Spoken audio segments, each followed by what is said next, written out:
नमस्कार साथियों, सभी लोगों को।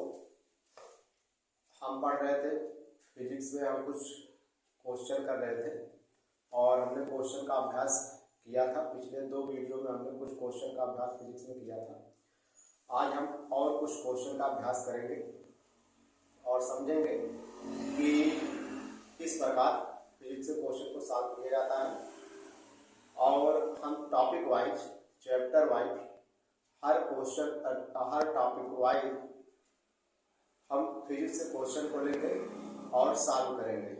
और जितने भी प्रीवियस ईयर में क्वेश्चन आए हुए हैं पिछले किसी भी एग्जाम में फिजिक्स के, उन सब क्वेश्चनों को हम लेंगे और सॉल्व करेंगे। तो चलिए आज कुछ क्वेश्चन से समझते हैं और समझने की कोशिश करते हैं। देखिए आपके सामने क्वेश्चन लिखा गया पहला, 2 स्थानों के मध्य एक कार चलती है। 2 स्थान है, मान लीजिए एक स्थान ये है और एक स्थान ये है। इनके बीच एक ही कार है, ये कोई एक कार है, ध्यान से सुनना, ये कोई एक कार है।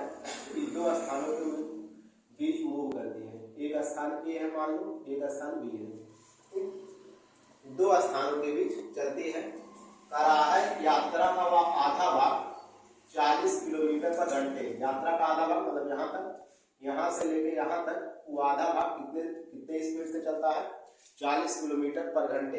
यानी कि 1 घंटे में कितना चलता है? तो आंसर है 40 किलोमीटर। तथा दूसरा आधा भाग यानी कि यहाँ से लेके यहाँ तक दूसरा आधा भाग कितने से चलता है? 60 किलोमीटर पर आवर से चलता है। तो कार का औसत वेग बताइए। तो कार का औसत आपको पता होगा।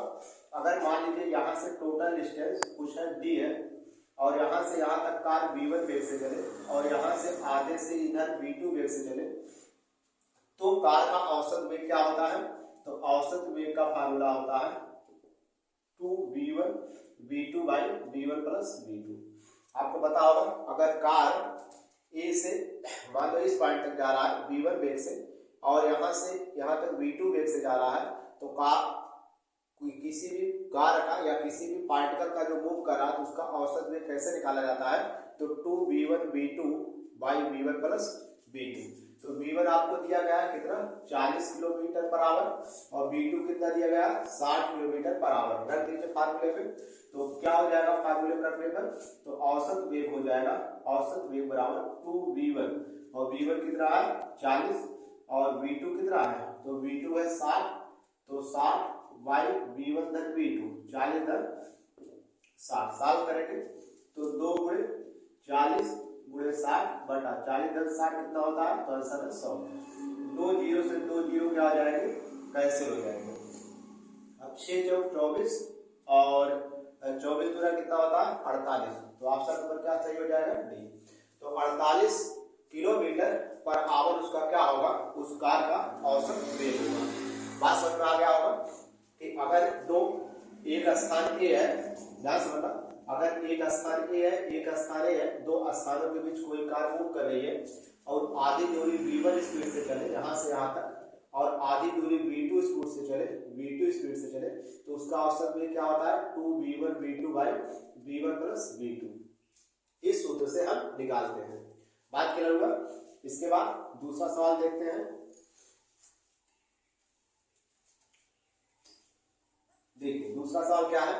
एक घर्षण रहित, घर्षण क्या है? रहित, घर्षण सहित होगा, घर्षण रहित 30 अंश तल पर एक समान वेग से 10 किलोग्राम पिंड, यम कितना दिया गया है? तो यम बराबर 10 किलोग्राम, यानी कि पिंड का द्रव्यमान कितना है? 10 kg। कितना पिंड का द्रव्यमान? 10 किलोग्राम। पिंड ऊपर खींचने के लिए तल के समांतर कितने बड़े बल की आवश्यकता होगी? आपसे बल पूछ रहा है। क्या पूछ रहा है आपसे? यह पूछ रहा है। ध्यान से सुनना। और कैसा है? आनत तल है। आनत तल कैसा होता है? तो आपने पढ़ा होगा कुछ इस तरीके से, धानुष का। और यहाँ पर एक पिंड है, एक कोई पिंड है, इसका द्रव्यमान कितना है? तो आंसर है 10 kg। मान लो अगर यह द्रव्यमान का पिंड होगा और ये कितने कोण पे आनत तल है? यहाँ कोण दिया है 30 अंश। तो आपको पता होगा अगर यह द्रव्यमान का पिंड आनत तल पे रखा गया है और इसको ऊपर की तरफ खींचा जाता है, किधर खींचा जाता है? बोला है सवाल में, देखिए ऊपर की ओर खींचा जाता है। यानी कि मान लीजिए इधर यह फोर्स लगाया जा रहा है, इधर पार्टिकल को कितने फोर्स से खींचा जा रहा है, F फोर्स से। दिख नहीं रहा हो, थोड़ा नीचे बनाते हैं। ये देखिए यहाँ एक पार्ट, मान लीजिए यह द्रव्यमान का पार्टिकल है, इसको F फोर्स से ऊपर की तरफ खींचा जाता है। यहाँ से E कोण कितना है, तो आंसर 30 अंश है। अगर E कोण 30 अंश है और EM द्रव्यमान का पार्टिकल है, तो आपको पता होगा इसको दो भागों में विभाजित कीजिए। इस पे ये जो यम द्रव्यमान का पार्टिकल है, ये इस पे क्या लगाएगा, दाब लगाएगा इस तल पर। तो दाब लगाएगा तो ऊपर प्रतिक्रिया भी मिलेगा, प्रतिक्रिया R मिलता है। और आपको पता है इस पिंड पे दो फोर्स काम करते हैं, इधर जो फोर्स काम करता है वो कितना होता है, mg sin थीटा। अगर ये थीटा है, थीटा 30 अंश है तो 30 अंश, और एक ऊर्ध्वाधर फोर्स इधर काम करता है और ये कितना होता है, mg आपका जो cos 30 अंश, और इसका भार किधर काम करेगा, mg नीचे की तरफ। ये आपको पता होगा, और नहीं पता है तो आप इसको जानिए। अब जहाँ समय ऊपर के बड़े बल की आवश्यकता होगी, तो बल पूछ रहा है तो कैसे निकालेंगे। देखिए ऊपर की तरफ जो बल लग रहा है, ये वाला बल, तो जब पार्टिकल को इधर से खींचोगे तो ये घर्षण फोर्स इधर काम करेगा, यानी कि इस तरफ दो फोर्स लगेगा। पार्टिकल इधर खींचा जा रहा है तो एक फोर्स इधर काम करेगा जो इसको रोकेगा, घर्षण फोर्स होगा या घर्षण बल होगा। यानी कि आप कह सकते हो पिंड पर नेट बल यह कार्य कर रहा है, और यह बराबर क्या होगा, एक बल ही काम कर रहा है जो इसको नीचे लाना चाहता है, कितना है, mg sin 30 अंश, और एक फोर्स इसको आपका इधर कार्य कर रहा है जो घर्षण फोर्स कितना है। अब दरअसल आप जानते हो घर्षण बल F जो होता है, F बराबर क्या होता है, तो म्यूएस इंटू आर होता है। आपको पता होगा ये घर्षण बल F बराबर क्या होता है, म्यूएस इंटू आर होता है। तो म्यूएस तो हमको दिया नहीं है सवाल में, तो यहाँ से F बराबर हम क्या कर लेंगे, mg sin 30 अंश और प्लस, ध्यान से बनना। आप ये भी पढ़े होंगे कि म्यूएस बराबर क्या होता है, tan थीटा होता है। तो इस एफएस के स्थान पे म्यूएस इंटू क्या रख देते हैं, आर रख देते हैं, मिटा देते हैं, सवाल आप पढ़ लिए होंगे। और जी दिया गया है 10, जी कितना दिया है, 10 दिया गया है। अब क्या करते हैं, ध्यान देना, एफएस बराबर mg sin 30 अंश, और म्यूएस बराबर कितना होता है, तो म्यूएस बराबर tan थीटा होता है, तो म्यूएस के स्थान पे कितना रख दिया, tan थीटा। और आर बराबर क्या होता है, तो आंसर है आर। देखिए ये आर ऊपर काम कर रहा और ये फोर्स नीचे, और कितना कर रहा है, mg cos थीटा, यानी कि cos 30 अंश, तो आर कितने के बराबर होगा, mg cos 30 अंश। अब इसी को हल कर देना हमारा आंसर आ जाएगा। और जी कितना दिया गया है, जी 10 दिया गया, ऊपर लिख लेते हैं, ध्यान से समझना। इसके बाद क्या करेंगे, अब हल करेंगे। तो यहाँ से क्या आ जाएगा, यह बराबर mg और sin 30 अंश का मान कितना होता है, तो sin 30 अंश मान 1/2 हो जाएगा, और यहाँ थीटा कितना है, थीटा यही होगा 30 अंश, और tan 30 अंश का मान कितना होता है, तो tan 30 अंश का मान 1 कितना होता है, √3, 1 कितना होता है, √3, पूरे कितना हो जाएगा mg, और cos 30 अंश का मान कितना होता है, तो cos 30 अंश का मान √3/2, √3 से √3 कैंसिल हो जाएगा, तो यह बराबर क्या हो जाएगा, mg/2 प्लस क्या, mg/2। ये देखो आधा mg कितना हो जाएगा, 1 mg, यानी कि mg हो जाएगा। और m दिया था, m कितना दिया था सवाल में, तो m 10 किलोग्राम, यहाँ देखिए कितना दिया है, 10 किलोग्राम, तो 10 गुणे g कितना है, तो g भी 10 है, तो 10 दाब कितना हो जाएगा, 100। तो बल का मात्रा क्या होता है, न्यूटन। तो ऑप्शन नंबर कौन सही है, आंसर है ए सही है। बात समझ में आया होगा। फिर से आप अगर नहीं समझ में आएगा तो एक बार वीडियो रिटर्न करिएगा और देखिएगा। इसके बाद तीसरा सवाल है, किसी पिंड पर कार्य बल उसके वेग के व्युत्क्रमानुपाती है। ध्यान समझना, जो बल है कर रहा है उसके वेग के कैसा है, व्युत्क्रमानुपाती। बल सब व्युत्क्रमानुपाती है v के, व्युत्क्रमानुपाती में इनवर्सली प्रोपोर्शनल बोला जाता है।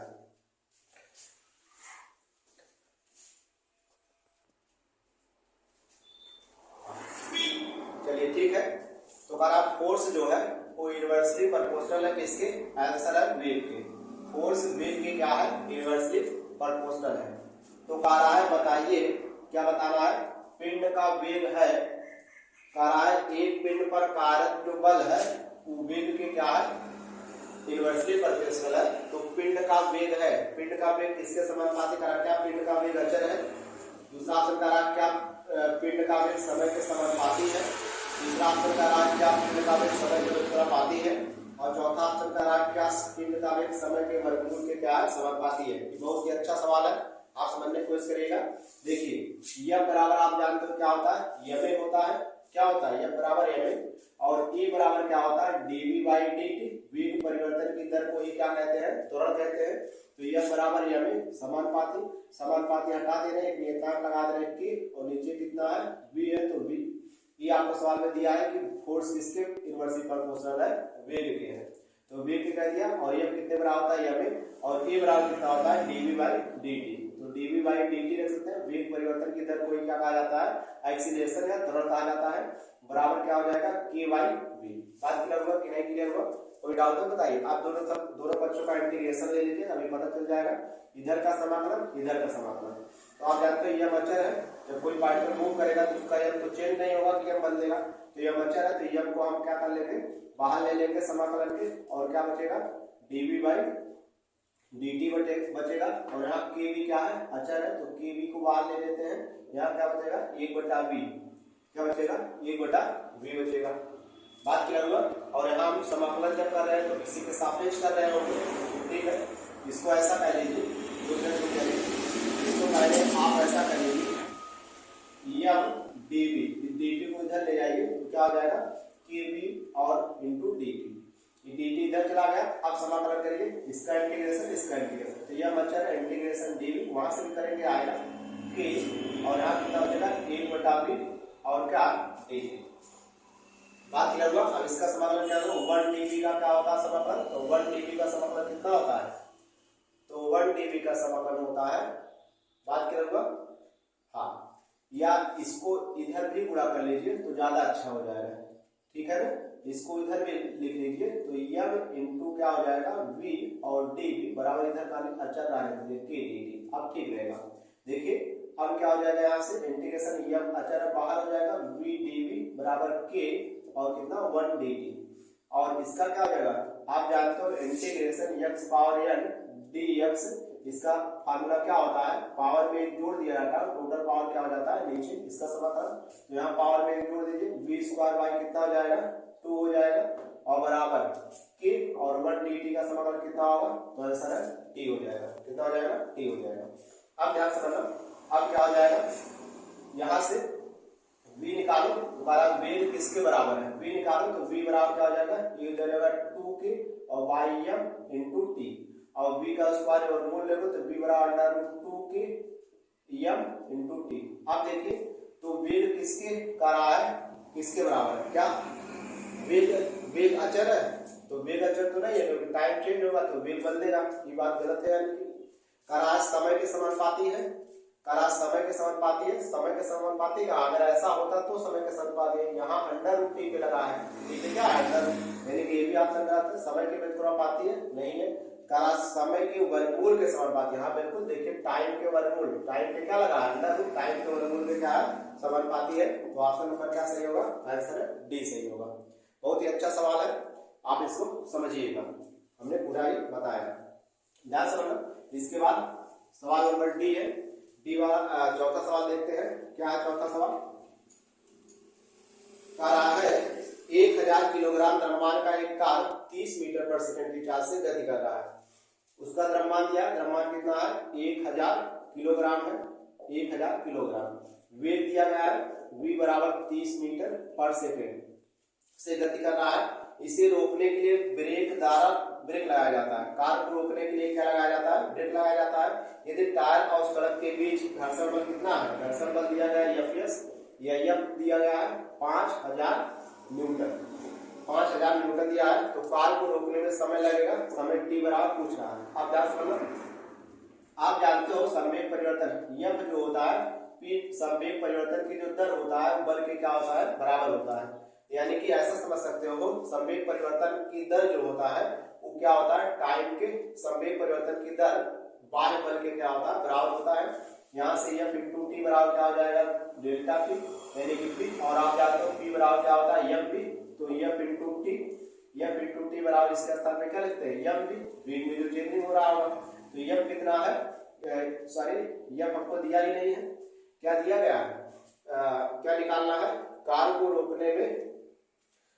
रोकने में लगा समय t, यहाँ से t बराबर क्या हो जाएगा, mv बाई क्या हो जाएगा, m, mv बाई क्या हो जाएगा, m, और ध्यान समझना, जहां से टी बराबर एम वी, और एफ कितना होता है बताइए, तो एफ बराबर कितना हो जाएगा, तो आंसर है एफ बराबर होता है एम ए, एफ बराबर एम इंटू ए। कुछ गलती हो रहा है। 1000 किलोग्राम द्रव्यमान के एक कार 30 मीटर पर सेकंड की चाल से गति कर रही है। इसे रोकने के लिए ब्रेक लगाए जाते हैं। एक टायर और सड़क के बीच घर्षण बल, बल पूरा दिया गया है, घर्षण बल यह पूरा दे दिया गया है आपको। यह कितना दे दिया है, आंसर है 5000, तो 5000 दे दिया है। और यम कितना दे दिया है, यम दिया है 1000, तो 1000, और वी कितना दिया गया है, आंसर है 30 दिया गया है। अब आप सॉल्व कर दीजिए, 3 0 से 3 0 कैंसिल हो जाएगा, यहाँ 5 बचा और 5 6 कितना हो जाएगा 3, यानी कि टाइम कितना हो जाएगा, तो टाइम इक्वल 6 सेकंड हो जाएगा। टाइम कितना हो जाएगा 6 सेकंड। कौन ऑप्शन सही है, आंसर है डी। बात क्लियर हुआ, फिर समझ लेते हैं। 1000 किलोग्राम द्रव्यमान का एक कार 30 मीटर पर सेकंड की चाल से गति कर रही है। इसे रोकने के लिए ब्रेक लगाया जाता है। तो जब ब्रेक लगाओगे, लगाया गया फोर्स जो होगा वो किसके होगा, संवेग परिवर्तन की दर की क्या होगा, बराबर होगा। जितना संवेग में परिवर्तन होगा उतना फोर्स अप्लाई होगा, जितना फोर्स अप्लाई करोगे उतना संवेग में चेंजिंग आएगा। यदि टायर और सड़क के बीच घर्षण बल कितना दिया है, बल यह दिया गया है, द्रव्यमान दिया है, वेग दिया है, टाइम पूछा, तो आप जानते हो बल बराबर संवेग परिवर्तन की दर के होता है। यहाँ से टी को इधर कर लिया, तो एफ टी बराबर डेल्टा पी, और पी बराबर क्या होता है, एम बी होता है। यहाँ से टी बराबर क्या हो जाएगा, m b by f. M दिया है 1000, बी कितना दिया है 30, एम कितना दिया गया है, एम दिया है 5000। इसको हल किया तो टी बराबर आ गया 6 सेकेंड। तो ये हमारा सवाल था, ठीक है, नोट करना, नोट करिए, फिर आगे चलते हैं।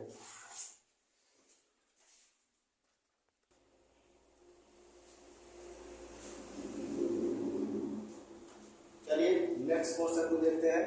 अगला क्वेश्चन है, एक 18 मीटर त्रिज्या वाले एक वृत्त में गतिमान एक कण की रेखीय गति इतना दिया गया है, रेखीय गति 3t metre per second, 3t metre per second दिया है, जहां t टाइम 4 सेकंड दिया है।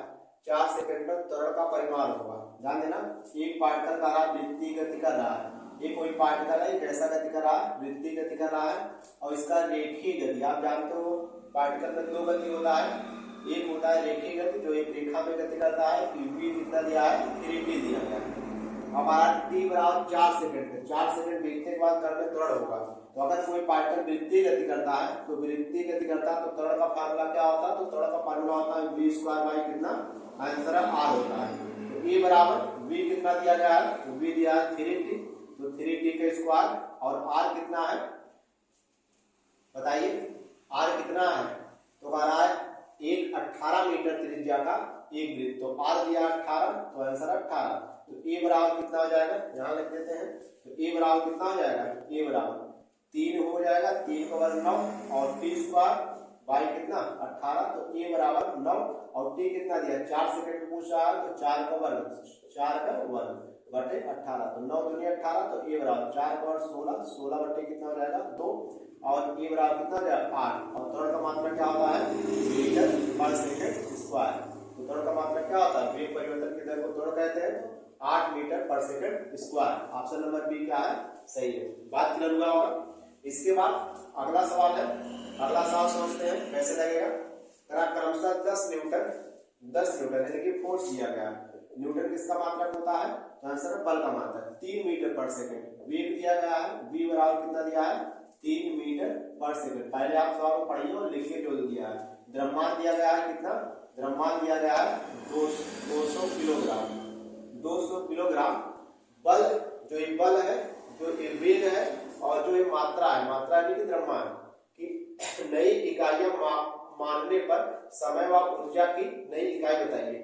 करा इनकी नई इकाई मानने पर, क्या नई इकाई मानने पर, करा समय की इकाई क्या होगी, नया इकाई, और ऊर्जा की नया इकाई क्या होगा, इकाई माने यूनिट, ऐसे कहते हो नया वैल्यू क्या होगा। यहाँ इकाई का मतलब नया मान क्या होगा, समय का और ऊर्जा का। तो आप जान लीजिए ये सवाल बहुत ही बढ़िया सवाल है। इसको हम हल कैसे करेंगे, यहाँ से पहले एक्सीलरेशन निकालो। आप जानते हो m बराबर m में, आपको ही पता होगा m बराबर m में। यहाँ से a बराबर क्या हो जाएगा, f बाई m। f आपको दिया गया है, कितना दिया गया है, 10 दिया गया है, और m कितना दिया गया है, m दिया गया है 200। तो 1 0 से 1 0 कर दिया जाए, लेकिन 1/20 एक्सीलरेशन त्वरण कितना आ गया, त्वरण आ गया 1/20। जो पार्टिकल मूव कर रहा होगा उसमें एक्सीलरेशन कितना होगा, 1/20 होगा। अगर 1/20 होगा, ऊर्जा निकालना है, ऊर्जा निकालना तो हमको क्या चाहिए, यानी कि कार्य निकालना है। तो कार्य ही एक प्रकार की एनर्जी होती है। तो कार्य बराबर क्या होता है, F इंटू डी, यानी कि हमको डी चाहिए। डी माने विस्थापन, F तो हमको दिया गया है 10। तो जब तक हमारा विस्थापन नहीं निकलेगा तब तक हमारा ऊर्जा नहीं निकल पाएगा। और हमको समय भी निकालना है, तो समय अब ध्यान छोड़ना। तो ए हमारा आ गया 1/20 मीटर पर सेकंड स्क्वायर, त्वरण का मात्रक होता है। बोलिए, अब ए आ गया 1/20 मीटर पर सेकंड स्क्वायर आ गया।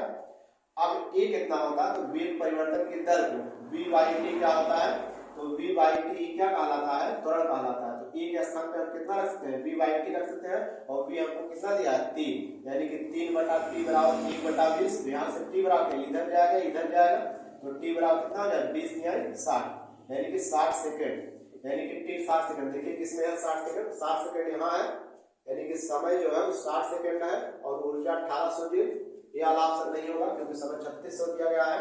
इनमें से कोई भी नहीं होगा, गलत होगा। यहाँ देखिए 60 सेकंड और ऊर्जा कितना 180 जूल, यानी कि ए और सी में से होगा, मतलब हमको ऊर्जा भी निकालना पड़ेगा। तो टी हो गया 60 सेकंड। अब ऊर्जा कैसे निकालोगे, ध्यान समझना। अगर हमारा टी आ गया तो हमको डी चाहिए, क्योंकि कार्य निकालने के लिए F इंटू डी सूत्र क्या होता है, बल गुणे बल की दिशा में विस्थापन। ऊर्जा निकालने के लिए बल गुणे बल की दिशा में, क्योंकि ऊर्जा एक प्रकार की कार्य होती है। क्योंकि जो कार्य का मात्रक होता है वो ऊर्जा का मात्रक, ऊर्जा का मात्रक भी जूल होता है, कार्य का मात्रक भी जूल होता है। आज क्या हुआ, अब हम क्या करेंगे, हमको देखो वेग दिया गया, हमको देखो टाइम दिया गया, तो हमको विस्थापन निकालना है। तो हम जानते हैं v बराबर d/t, यानी कि विस्थापन और समय का अनुपात जो होता है वही वेग कहलाता है। विस्थापन की दर ही क्या कहलाता है, वेग कहलाता है। वेग कितना दिया, 3 दिया गया है d, और t कितना है, t आया हमारा 60। तो t कितना आया है, 60 सेकंड आया है। यहाँ से d बराबर कितना हो जाएगा, क्षेत्रिक आंसर, क्षेत्रिक कितना हो जाएगा, क्षेत्रिक 18। तो d बराबर आ गया क्षेत्रिक 18 आ गया। हमको कार्य निकालना है, तो कार्य w बराबर क्या आ जाएगा, F कितना दिया गया है, तो F फोर्स दिया गया है 10 न्यूटन 10 गुणे, और d कितना दिया गया है, d दिया गया 180। यहाँ से w बराबर कितना हो जाएगा, तो आंसर 1800। और कार्य का मात्रा क्या होगा, जूल। तो 1800 जूल, लेकिन कार्य 1800 जूल आया और टाइम 60 सेकंड आया। तो कौन सा ऑप्शन चाहिए, टाइम 60 सेकंड। और समय की नई इकाई क्या होगा, 60 सेकंड, और कार्य कितना है, तो आंसर 18 जूल, यानी कि ऑप्शन नंबर ए सही है। तो ये कुछ क्वेश्चन थे जिसको हमने समझने की कोशिश किया, क्योंकि वीडियो लंबा हो जाएगा, इसलिए नेक्स्ट जो क्वेश्चन है उसको हम इस टॉपिक के उसको हम नेक्स्ट वीडियो में समझेंगे। तब तक के लिए धन्यवाद।